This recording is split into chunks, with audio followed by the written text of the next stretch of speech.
Avez-vous déjà pris le temps de réfléchir à ce qui définit réellement un prisonnier dangereux? Il ne s'agit pas seulement du crime qu'il commet, mais aussi de ce qui se passe dans son esprit. Ces hommes et ces femmes, qui vivent dans l'ombre des prisons, portent un esprit plus terrifiant que n'importe quel acte de violence qu'ils ont pu commettre. Imaginez un instant le chaos qu'ils pourraient créer s'ils étaient lâches. Il n'est pas difficile de voir comment de tels personnages peuvent devenir de véritables cauchemars, transformant la société en un champ de bataille de pure destruction. Ils sont les ombres de la prison, alimentées par une soif insatiable de douleur, de contrôle et de chaos. Et si ces monstres s'échappaient? Comment le monde réagirait-il face à des esprits tordus comme le leur? Il est impossible de ne pas penser à Edmund Campé lorsqu'on réfléchit à ce type de danger.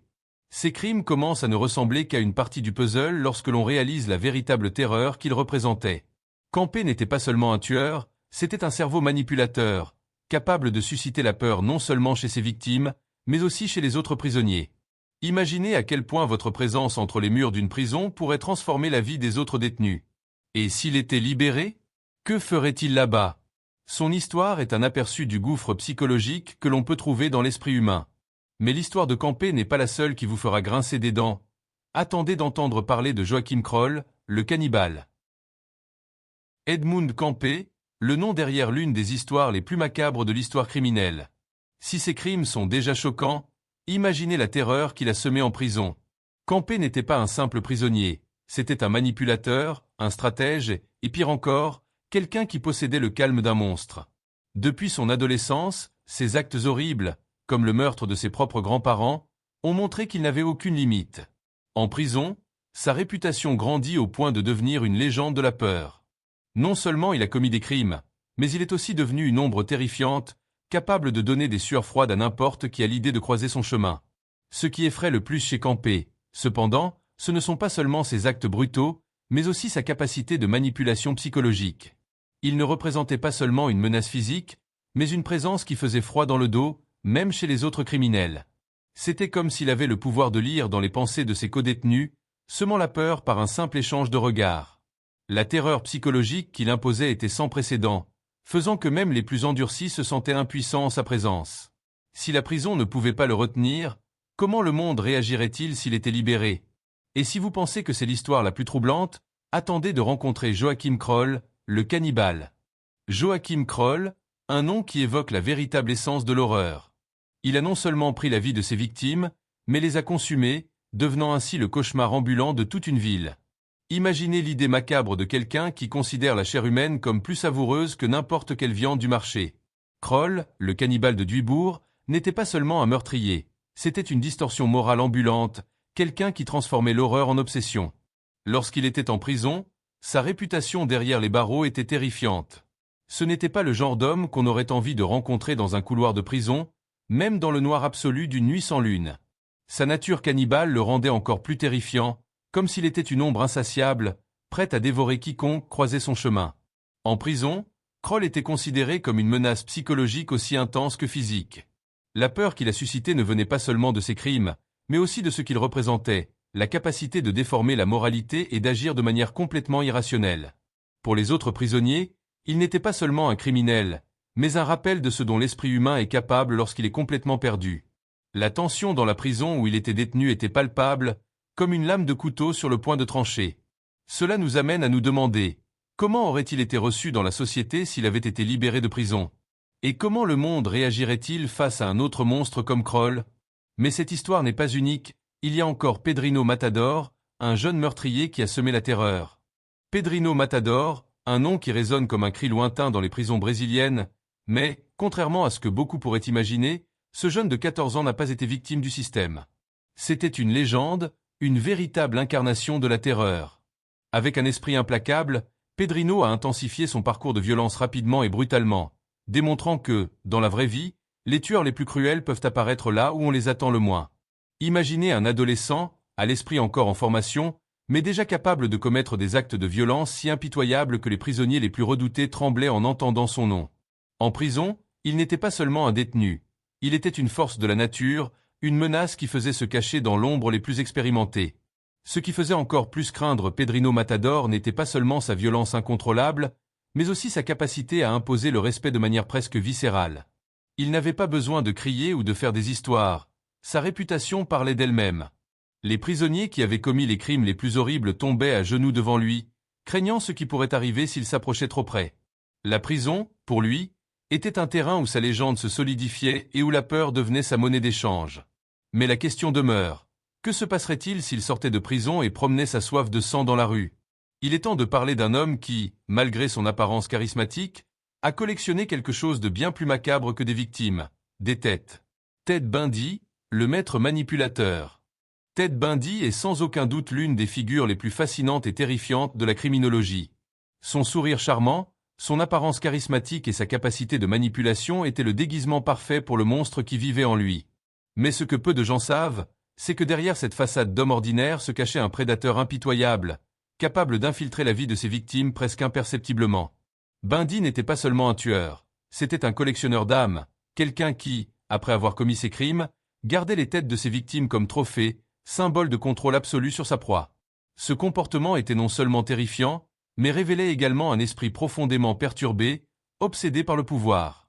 Dans les prisons, Bundy n'était pas seulement considéré comme un criminel, mais aussi comme un manipulateur habile, quelqu'un qui pouvait transformer la prison elle-même en une extension de son domaine. Son intelligence et sa manipulation psychologique le rendaient encore plus craint parmi les autres détenus.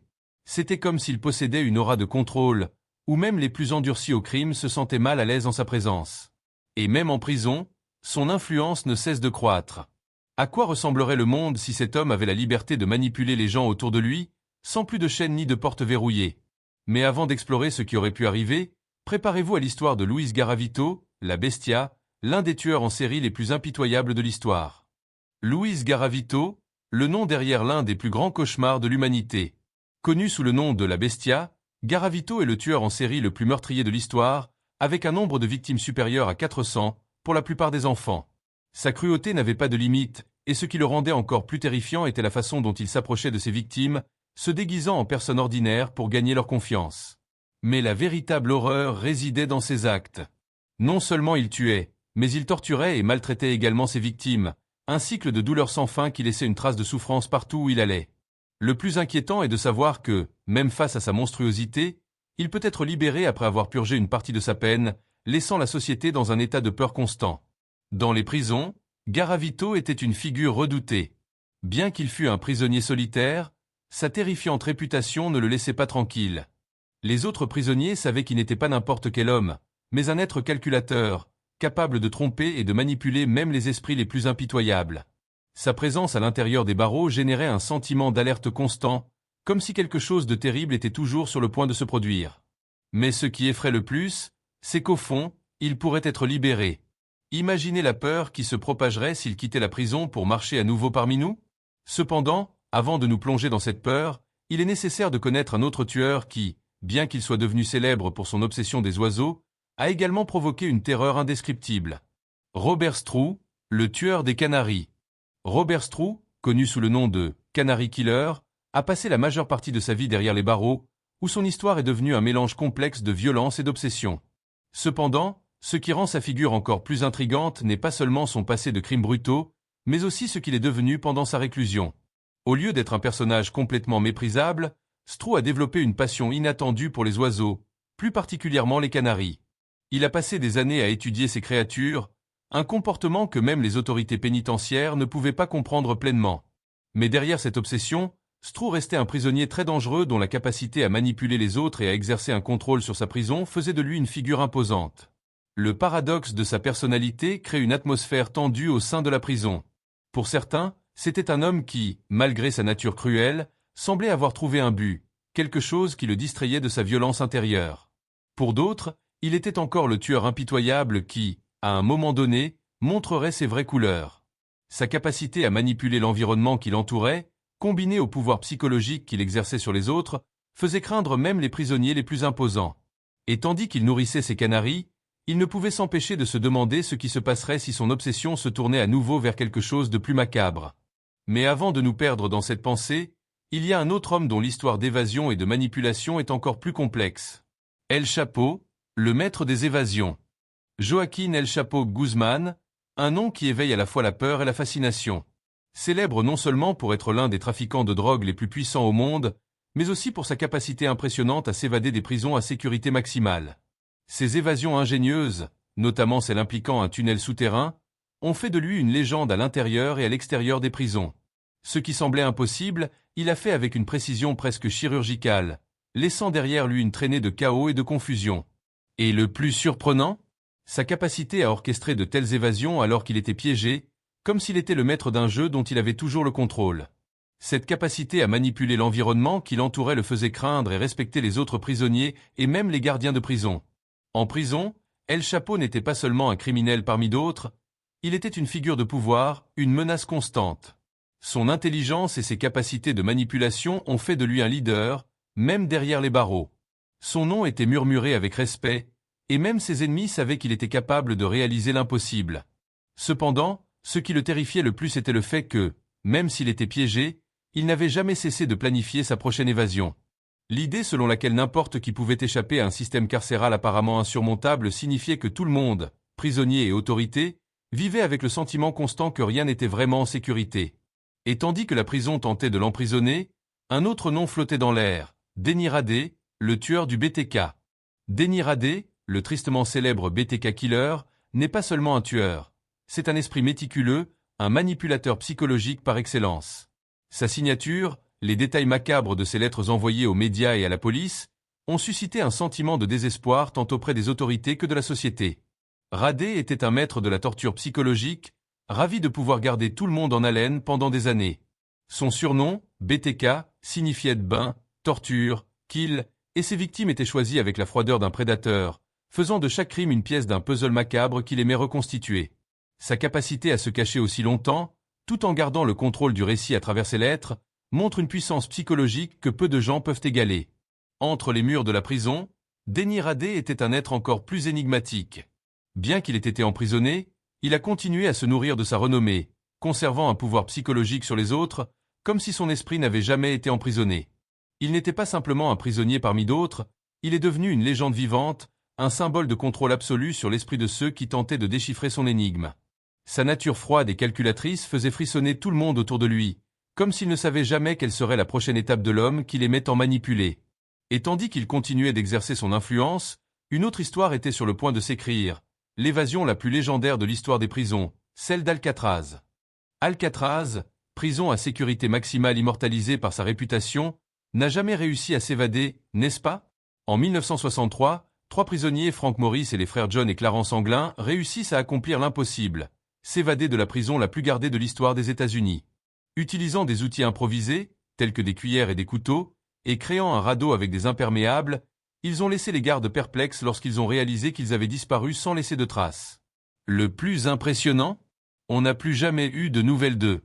Ont-ils réussi à s'échapper vers la liberté ou ont-ils succombé dans les eaux glaciales de la baie de San Francisco? Le mystère entourant son sort reste l'une des plus grandes énigmes de l'histoire criminelle, laissant beaucoup se demander si l'échec du système pénitentiaire était véritablement un échec ou une évasion parfaite.